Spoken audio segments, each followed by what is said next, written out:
Hello दोस्तों, स्वागत है आपका आपके अपने YouTube channel chemistry with Teju sir पर।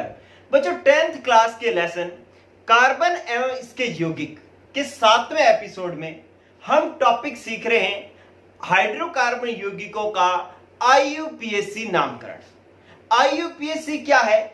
IUPAC एक संस्था है जो पूरे विश्व में कार्बनिक यौगिकों के नामकरण के नियम बनाती है। इस IUPAC संस्था का पूरा नाम क्या है? IUPAC का नाम पूरा है international union of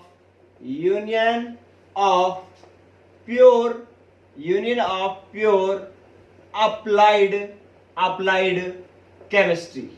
international union of pure applied chemistry, ये जो है IUPAC का पूरा नाम है। ये हाइड्रोकार्बन के यौगिकों के नामकरण के लिए क्या बात करती है बच्चों, उसके मैं एक बार बता देता हूं, ये साफ कर रहा हूं। देखिए, किसी भी हाइड्रोकार्बन यौगिक या कार्बनिक यौगिक का नामकरण जो किया जाता है ना, वो एक तो सामान्य सी बात में लिख रहा हूं कि इस तरीके से किया जाता है कि मूल नाम और उसके साथ एक अनुलग्न को जोड़ दिया जाता है, तो उस हाइड्रोकार्बन या कार्बनिक यौगिक का नामकरण बनता है। अब ये मूल नाम क्या है, अनुलग्न क्या है? मूल नाम तो लिखा जाता है बच्चों कार्बन की संख्या के आधार पर लिखा जाता है, कार्बन की संख्या के आधार पर लिखा जाता है। अनुलग्न जो लिखा जाता है वो बंध की प्रकृति के आधार पर लिखा जाता है, बंध की प्रकृति के आधार पर लिखा जाता है।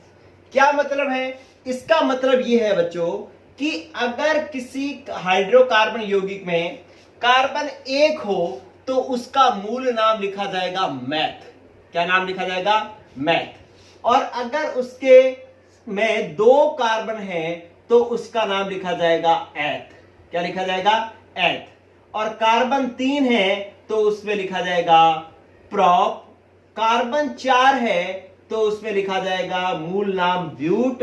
कार्बन 5 है तो लिखा जाएगा पेंट। और कार्बन 6 है तो लिखा जाएगा हेक्स। और कार्बन 7 है तो लिखा जाएगा हेप्ट। और कार्बन 8 है तो लिखा जाएगा ऑक्ट। कार्बन 9 है तो लिखा जाएगा नॉन। और कार्बन 10 है तो लिखा जाएगा डेक। ठीक है, ये जो आपके पास काउंटिंग लिखी हुई है, ठीक है, वो आपको एक तो याद करनी है। अभी मैंने आपको नाम लिखना नहीं शुरू करवाया, सिर्फ एक बात बताई है कि कोई भी कार्बनिक यौगिक हो चाहे हाइड्रोकार्बन यौगिक हो, उसके अंदर एक मूल शब्द लिखा जाता है। वो मूल शब्द जो है वो कार्बन की संख्या के आधार पर लिखा जाता है। कार्बन 1 होता है तो मैथ, 2 तो एथ, 3 तो prop, 4 but, 5 pent, 6 hex, 7 hept, 8 oct, 9 non, 10 dec, ये लिखा जाता है। और ये जो अनुलग्न है वो बंध की प्रकृति के आधार पर लिखा जाता है। इसका मतलब क्या है कि अगर कार्बन और कार्बन के बीच में एकल बंध है तो अनुलग्न आएगा ए। क्या आएगा? ए।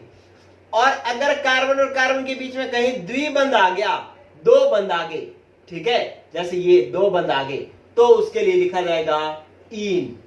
और अगर कार्बन और कार्बन के बीच में ट्रिपल बॉन्ड आ गया तो लिखा जाएगा बच्चों आई। ठीक है, तो एन कब आता है? जब सिंगल बॉन्ड हो, डबल बॉन्ड हो तो इन, और ट्रिपल बॉन्ड हो तो आई। ये बात भी हम सीख गए।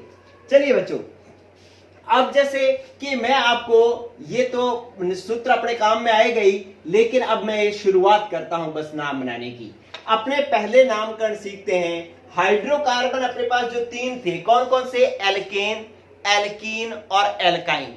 इनके नामकरण करने हैं अपने को इस चैप्टर में। तो पहले मैं अशाखित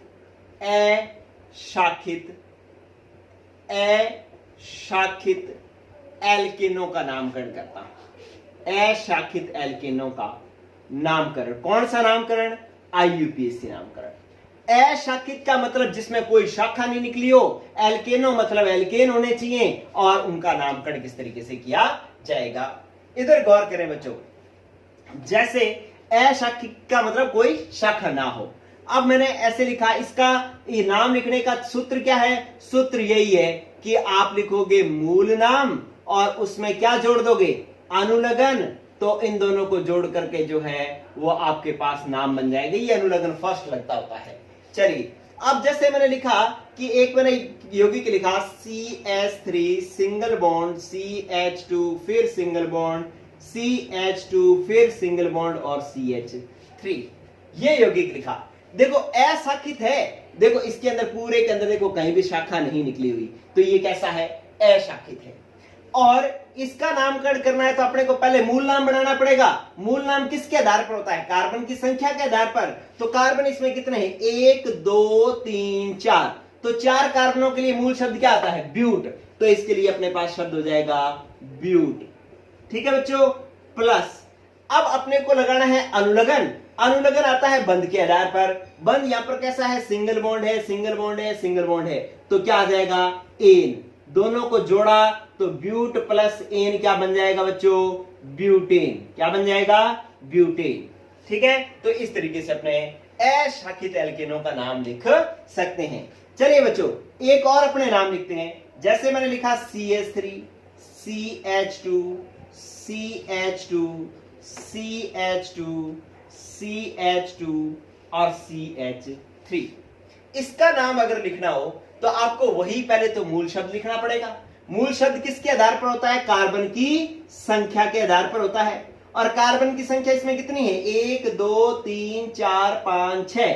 6 के लिए शब्द हेक्स, तो ये अपने पास आ जाएगा हेक्स।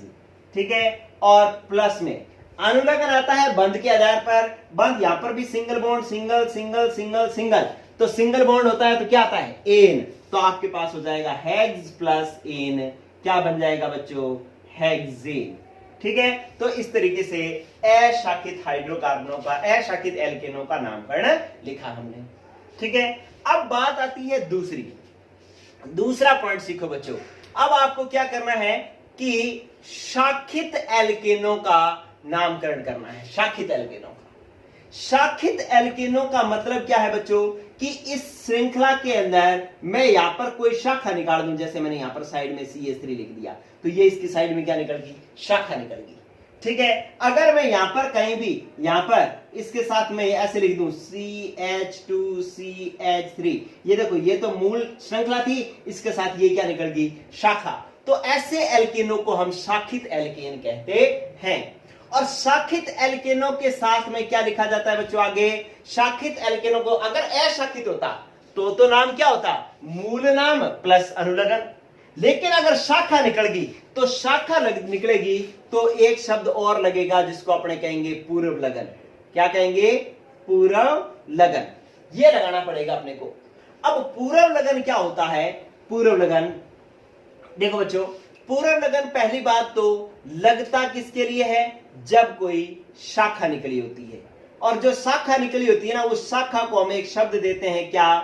प्रतिस्थापी। क्या शब्द देते हैं? प्रतिस्थापी।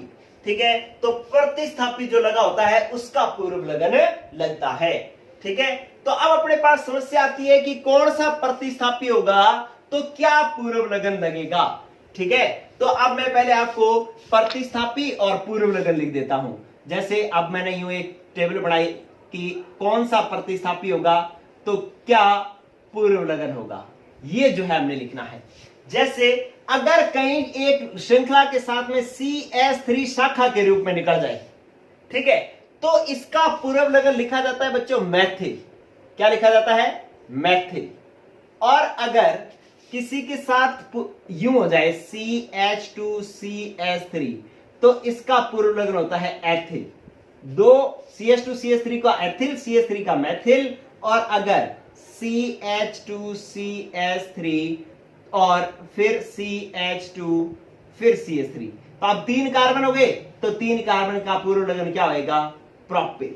ठीक है, और अगर ये 3 कार्बन ऐसे हो जाएंगे CH फिर CH3 और इधर CH3, तो अब देखो कि इस शाखा के अंदर आगे शाखा निकल गई, तो ये 3 कार्बन तो है, लेकिन देखो इस एक कार्बन से 2 CH3 जुड़े हुए हैं, तो एक ही कार्बन से 2 CH3 जुड़े हो तो उसको अपने क्या कहते हैं? आइसो। तो ये हो जाएगा आइसो, और 3 कार्बन है इसलिए क्या हो जाएगा? प्रोपिल। ऐसी शाखा को अपने कहते हैं आइसोप्रोपिल। ये भी प्रोपिल है, ये भी प्रोपिल है, ये सीधा प्रोपिल है, ये शाखित प्रोपिल है। इसके अंदर जो है जिस कार्बन से शाखाएं निकली उसमें दोनों तरफ CH3 है, तो इसको आइसोप्रोपिल हम कहते हैं। इसके अलावा बच्चों देखो कि अगर हमारे पास क्या जुड़ जाए, F जुड़ा हो तो उसका पूर्व लगता है फ्लोरो। अगर Cl जुड़ जाए तो इसका पूर्व लगता है क्लोरो। और अगर Br जुड़ा हो तो उसका लगता है ब्रोमो। ब्रोमो, ठीक है, Br तो ब्रोमो। और अगर I जुड़ा हो तो उसको अपने कहते हैं आइडो। आइडो, ठीक है। और NO2 जुड़ा हो तो उस पूर्व लगन को अपने नाम देते हैं नाइट्रो। ठीक है, क्या नाम देते हैं, नाइट्रो। चलिए अब अपने पास बात बन गई है। जैसे कि मैं एक नाम लिखता हूं। देखो आपको ये तो पता ही कि पूर्व लगन, मूल नाम और अनुलगन बनाना है। इधर देखो मैंने एक नाम लिखा, क्या लिखा कि CH3, फिर लिखा CH2, फिर लिखा CH, और यहां पर CH2, यहां पर CH3, और इसके साथ में मैंने एक शाखा लगा दी और यहां पर लिख दिया CH3। ठीक है, जब इस यौगिक का नामकरण करना है तो आपको पता है कि ये कैसा हो गया, शाखित एल्केन हो गया। और शाखित एल्केन का नामकरण होता है पूर्व लगन, मूल नाम और अनुलगन। पहले अपने मूल नाम लिखते हैं, यहां से लिखते हैं मूल नाम। मूल नाम कार्बन की संख्या के आधार पर लिखते हैं, लेकिन स्टार डाल करके यहां पर एक रूल लिख रहा हूं, रूल नंबर 1। इसका नाम लिखने के लिए आपको क्या करना होता है बच्चों, सबसे पहले सीधी व लंबी श्रृंखला का चयन करना होता है।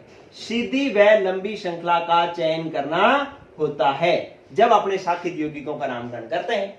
तो सीधी और लंबी श्रृंखला कौन सी है, अपने ये देखो, ये सीधी और लंबी भी है, 1 2 3 4 5 है। अगर मैं इसको ऐसे मुड़ जाऊं 1 2 3 तो 4 ही कार्बन बनते हैं। तो सीधी और लंबी श्रृंखला तो कौन सी बनी बच्चों, ये वाली, ये सीधी और लंबी श्रृंखला हो। दूसरा रूल क्या है कि हमें कार्बन का क्या करना होता है, कार्बन को नंबरिंग देनी होती है। क्या देनी होती है, नंबरिंग, मतलब उसको अंक देने होते हैं।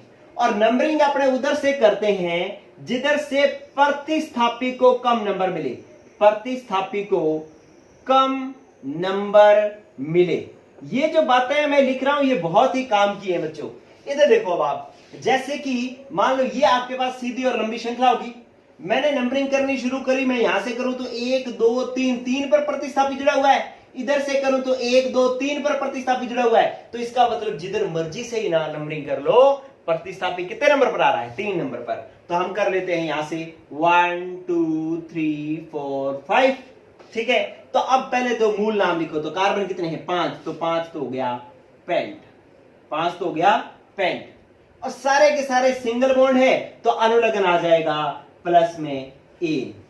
ठीक है, और इसका पूर्व लगन क्या आएगा, इसमें प्रतिस्थापी क्या जुड़ा हुआ है, CH3, और CH3 जुड़ा होता है तो पूर्व लगन क्या लगता है, मैथिल। तो आप यहां पर लिखोगे मैथिल।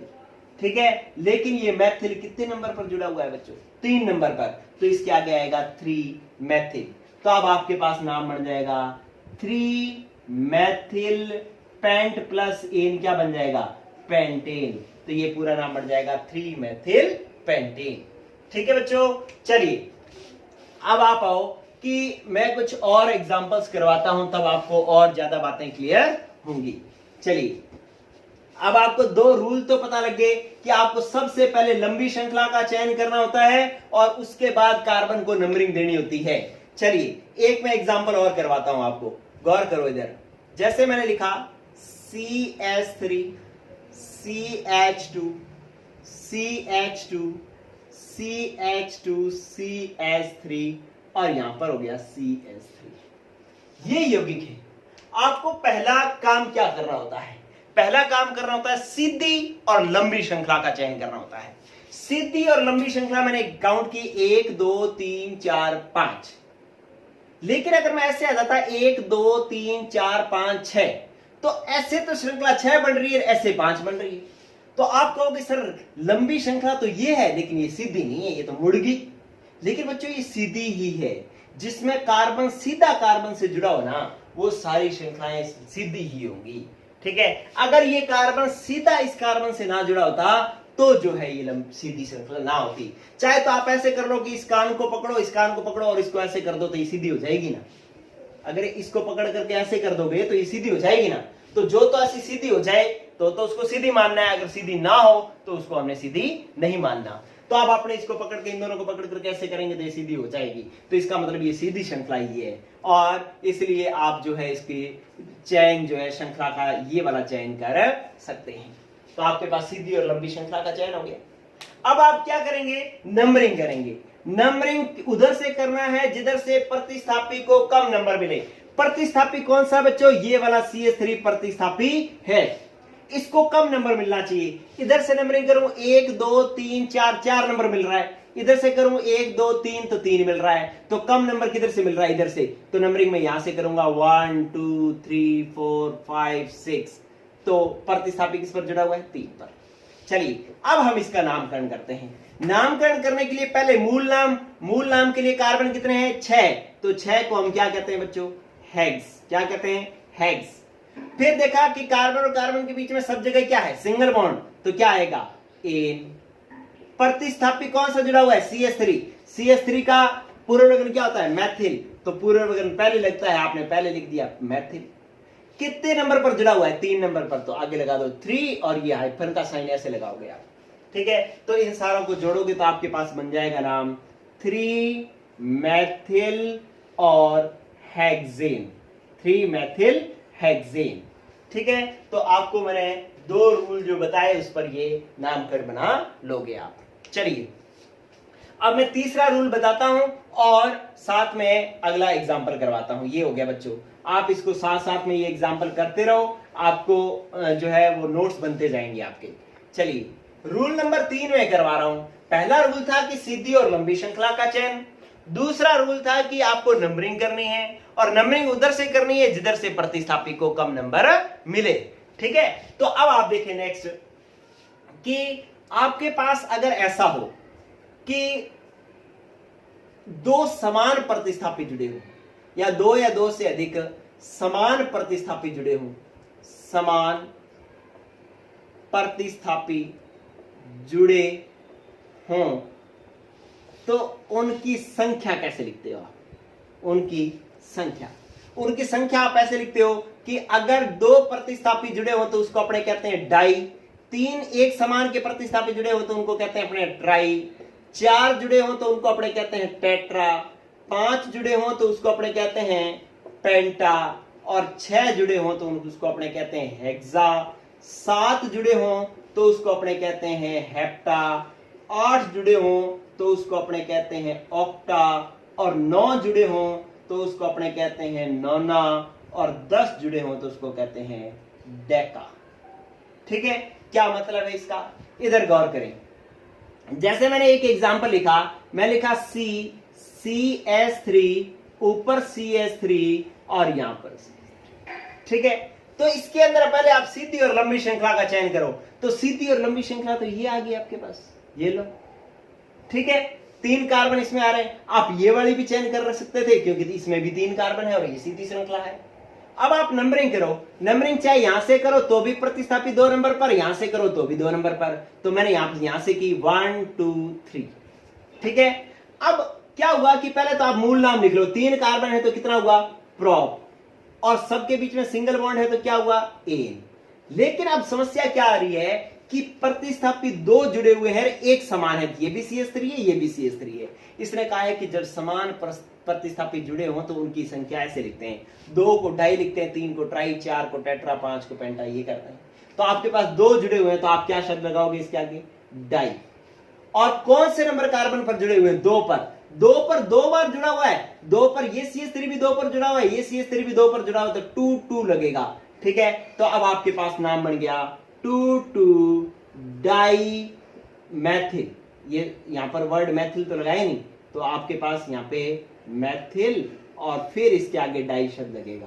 तो अब आप जोड़ो तो 2 2 डाई मैथिल और प्रोप प्लस एन क्या बन जाएगा, प्रोपेन। ये लो, इस तरीके से नाम लिखा जाएगा। आ रहा है मजा बच्चों, समझ में आ रही है ना बात आपको। चलिए फिर आप आ जाओ नेक्स्ट। देखो कि अगर अपने ये मैं साफ कर रहा हूं, आपको समझ में आ गई होगी बात। ऐसा भी हो सकता है, साफ कर रहा हूं, एक बार एक और एग्जांपल करवा रहा हूं, इधर देखें। अगर ऐसा हो, यहां पर मैंने लिखा CH3, CH, यहां पर CH2, CH3, फिर CH, फिर CH, फिर CH2, CH3 और यहां पर CH3, ये यौगिक है। इसके अंदर पहले आपको सीधी और लंबी श्रृंखला का चयन करना है। आप कहोगे सीधी और लंबी श्रृंखला 1 2 3 4 5, लेकिन एक और सीधी हो सकती है। अगर इन दोनों के कान पकड़कर कैसे खींचे तो ये भी तो सीधी हो जाएगी। तो आप ये देखो 1 2 3 4 5 6 7, 7 कार्बन की ये श्रृंखला बन रही है, ये तो 5 की है। तो आप क्या करो, आप ये वाली श्रृंखला का चयन करो, ऐसे, ये ऐसे ऐसे और ऐसे, ये लो। अगर अपने इसको सीधा करेंगे तो सीधा हो जाएगी ना, तो ये सीधी श्रृंखला ही है और लंबी भी है। ये प्रतिस्थापी हो गया, ये प्रतिस्थापी हो गया। नंबरिंग उधर से करो जिधर से प्रतिस्थापी को कम नंबर मिले। यहां से करेंगे 1 2 3 पर आ रहा है, यहां से भी करेंगे 1 2 3 पर आ रहा है, तो दोनों में समान है। तो अपने क्या करते हैं कि कहीं से भी कर लो, एक जैसा ही आ रहा है तो यहां से कर लेते हैं 1 2 3 4 5 6 7, ठीक है। तो 7 है तो मूल नाम तो हो गया भाई हेप्ट, सिंगल बॉन्ड है तो हो गया एन। चलो अब प्रतिस्थापी देखो कौन सा है, CH3 है, CH3 है, समान प्रतिस्थापी जुड़े हुए हैं और क्या नाम है, मैथिल। CH3 को हम क्या कहते हैं, मैथिल। कितने जुड़े हुए हैं, 2, तो क्या लगेगा, डाई लगेगा, डाई। तो और कहां कहां जुड़े हुए हैं, एक तो मैथिल जुड़ा हुआ है 3 नंबर पर, एक मैथिल जुड़ा हुआ है 5 नंबर पर, तो आप लिखोगे 3 5।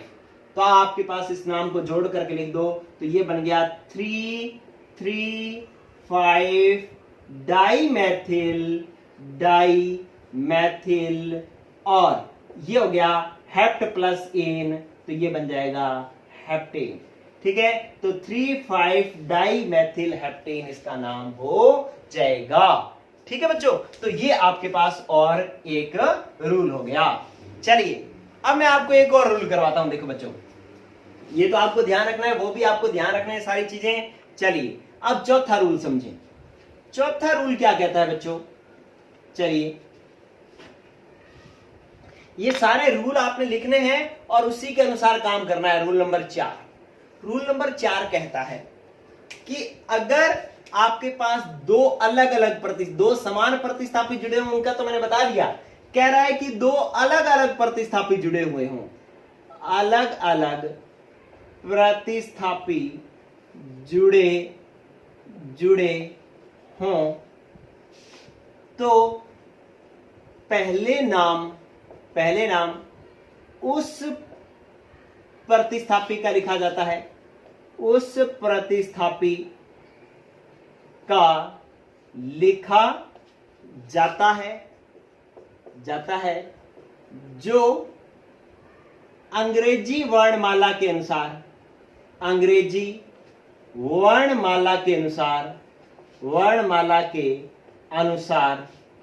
पहले आता है। क्या मतलब है इस लाइन का? इस लाइन का मतलब इस एग्जांपल से समझ में आएगा। गौर करो बच्चों, जैसे मैंने लिखा CH3CH2, यहां पर लगाया CH और इधर लिख दिया मैंने CH2CH3, फिर लिखा CH2, फिर CH, यहां पर लगाया CH3, फिर CH2, फिर CH3। ये जो मैंने लिखा है इससे आपको बात समझ में आएगी। आप पहले पहला रूल लगाओ। पहला रूल क्या था? सीधी और लंबी श्रृंखला का चयन। सीधी और लंबी श्रृंखला देखो 1 2 3 4 5 6 7, 7 नंबर की श्रृंखला है, ठीक है। और कोई भी श्रृंखला देख लो, सारी ऐसी आएंगी। तो आपने 7 कार्बन की श्रृंखला बड़ा, ये एक सीधी और लंबी श्रृंखला का चयन कर लेते हैं। ये लो जी। अब अपने को नंबरिंग करनी है। नंबरिंग उधर से करनी है जिधर से प्रतिस्थापी को कम नंबर मिले, ठीक है। तो अब अपने पास प्रतिस्थापी इधर से करो 1 2 3 पर आ रहा है, इधर से करो 1 2 3 पर आ रहा है। ये इसका नाम एथिल है। इस प्रतिस्थापी का नाम क्या है? इसका नाम है एथिल। एथिल की स्पेलिंग ई से शुरू होती है, एथाइल होता है वैसे ही। और ये है मिथाइल, इसकी स्पेलिंग एम से शुरू होती है, ठीक है। तो अंग्रेजी वर्णमाला के अनुसार ई पहले आता है, एम बाद में आता है, तो अपने ई वाले को महत्व देंगे और नंबरिंग यहां से करेंगे 1 2 3 4 5 6 7, ठीक है। तो अब आप क्या करो, 7 कार्बन है तो मूल नाम तो आपका क्या बन गया बच्चों, 7 कार्बन है तो मूल नाम बन गया हेप्ट, और सबके बीच में सिंगल बॉन्ड है तो अनुलग्न बन गया एन। और पूर्व लगन अब 2 लगेंगे, एक तो एथाइल एक मिथाइल, मतलब मैथिल या एथिल। तो पहले तो जो अंग्रेजी वर्णमाला में जो पहले आता है उसको पहले लिखेंगे, ई पहले आता है तो आप एथिल पहले लिखोगे, एम बाद में आता है तो आप मैथिल बाद में लिखोगे, ठीक है। लेकिन एथिल कौन से नंबर पर है, 3 नंबर पर, मैथिल कौन से नंबर पर है, 5 नंबर पर। तो अब इन सारों को जोड़ करके लिख दो, तो आपके पास नाम बन गया बच्चों 3 एथिल 5 मैथिल, और 7 कार्बन है तो हेप्ट, और सिंगल बॉन्ड है इसलिए एन, तो ये हो जाएगा बच्चों 3 एथिल 5 मैथिल हेप्टेन। समझ में आ रही है बात बच्चों। तो इस तरीके से आपको यहां पर चौथा रूल क्या सीखने को मिला कि अगर 2 अलग अलग प्रतिस्थापी हो तो आपने महत्व किसको देना है, प्रायोरिटी किसको देनी है, जो अंग्रेजी वर्णमाला के अनुसार पहले आए। अंग्रेजी वर्णमाला का मतलब है एथिल की स्पेलिंग ई से शुरू होती है तो इसको महत्व देंगे, एम बाद में आता है इसको बाद में महत्व दोगे। जब नाम लिखा जाएगा तब भी एथिल को पहले लिखा जाएगा और मैथिल को बाद में लिखा जाएगा, ठीक है बच्चों। ये रूल नंबर हुआ आपका 4। सिर्फ एल्केनों के नामकरण कर रहे हैं अभी अपने, चलिए साफ कर दूं। चलो अब नेक्स्ट रूल देखो आप, नेक्स्ट रूल क्या है बच्चों, ये कहता है कि अगर रूल नंबर 5 ये क्या कहता है, ये कहता है कि यदि कोई श्रृंखला में मतलब 2 तरीके से एक समान संख्या की आए, ठीक है। अभी मैं पहले लिख देता हूं कि यदि कोई श्रृंखला, मुख्य श्रृंखला 2 तरह से समान कार्बन की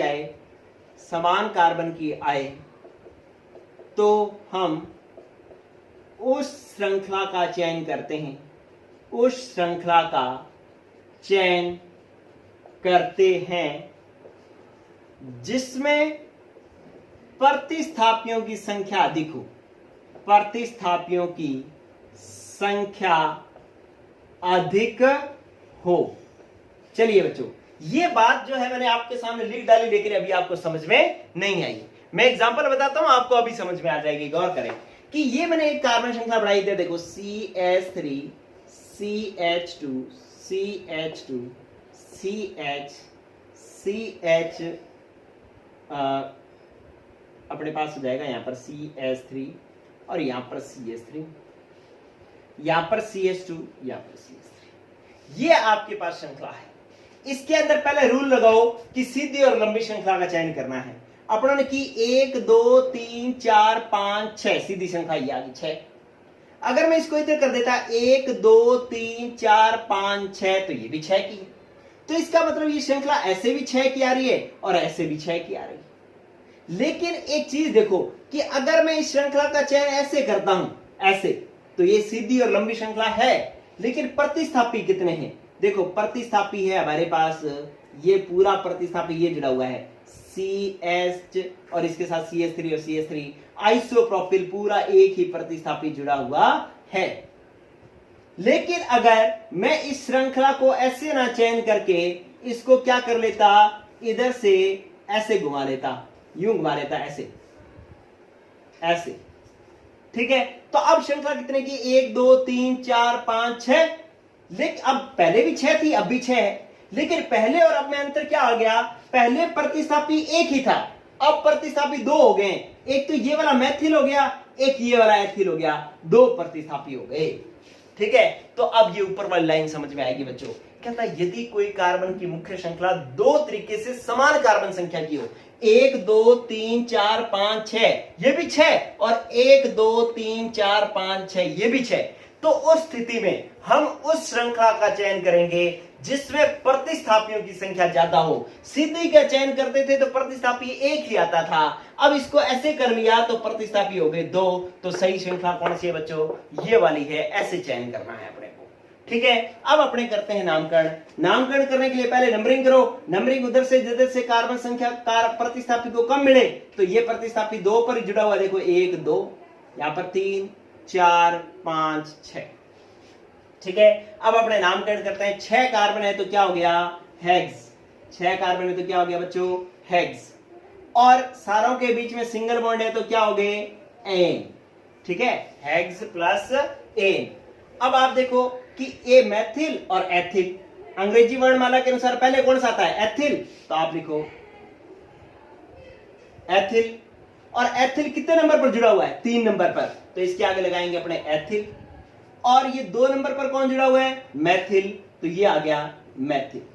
ठीक है, तो अब आपके पास नाम क्या बन गया, 3 ethyl 2 methyl hex plus N, क्या बन गया, हेक्सेन। तो ये बन जाएगा 3 एथिल 2 मैथिल 2 मैथिल, और ये बन गया आपके पास हेक्सेन। ठीक है, तो ये आपके पास देखो, इन सारों को जोड़ लोगे तो आपका नाम बन गया 3 ethyl 2 methyl hex plus N, hexane बन गया। ठीक है, तो ये 5 रूल आपको ध्यान रखने हैं। नंबर 1 रूल, सीधी श्रृंखला, सीधी और लंबी श्रृंखला का चयन करना। दूसरा, नंबरिंग करना। नंबरिंग उधर से करेंगे जिधर से प्रतिस्थापी को कम नंबर मिले। तीसरा, कि अगर आपके पास समान प्रतिस्थापी जुड़े हुए हैं 2 या 2 से अधिक, तो उनके लिए डाई ट्राई शब्द काम में लेंगे। और अगर 2 अलग अलग प्रतिस्थापी जुड़े हुए हैं तो प्रायोरिटी आपको उसको देनी है जो अंग्रेजी वर्णमाला के अनुसार पहले आता है। 5वां रूल, कि अगर कोई श्रृंखला 2 तरीके से बराबर कार्बन की आए तो हमें उस श्रृंखला का चयन करना है जिसमें प्रतिस्थापियों की संख्या अधिक हो। ठीक है, तो ये 5 रूल आपको ध्यान रखने हैं। 1-2 एग्जाम्पल मैं और करवा देता हूं, इसके बाद आपका एल्केन का नामकरण हो जाएगा बच्चों कंप्लीट। इसके बाद आपके पास बुक के अंदर जितने एग्जाम्पल एल्केन के हैं वो सभी आप बनाएं। कोई भी अगर एग्जाम्पल आपसे ना बने तो वो आप कमेंट बॉक्स में मेरे से पूछ सकते हैं। चलिए, एक एग्जाम्पल मैं आपको ये बना के देता हूं। मैंने लिखा CH3, यहां पर CH और लगा दिया F, फिर CH2, यहां पर CH और यहां पर जोड़ दिया NO2 और CH3। इसका नामकरण अगर आपको करना हो तो आपको पहले सीधी और लंबी श्रृंखला का चयन, तो सीधी और लंबी श्रृंखला यही है, साइड में तो कोई कार्बन है ही नहीं। आपको श्रृंखला वही चयन करनी है जिसमें कार्बन कार्बन हो। ऐसा मत करना कि आप फ्लोरीन की तरफ श्रृंखला छोड़ दो। ठीक है, कार्बन कार्बन होने चाहिए मुख्य श्रृंखला में। ये हो गई।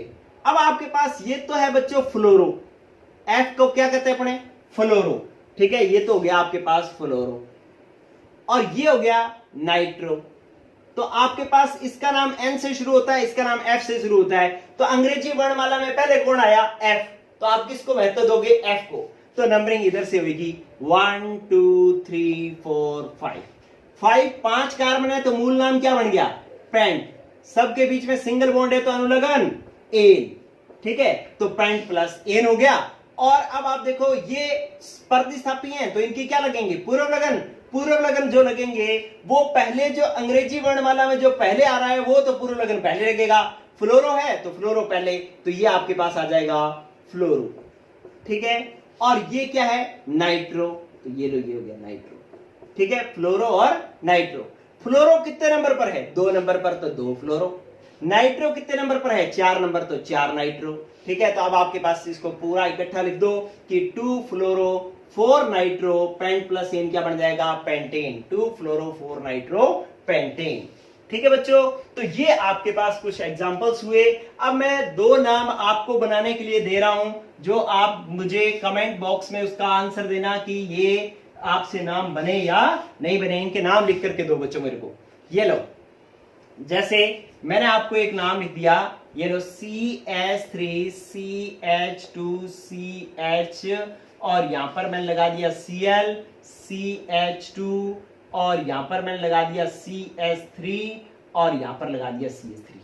1 नंबर इसका नामकरण लिख करके कमेंट बॉक्स में आंसर देना मेरे को, इसका नाम क्या होगा।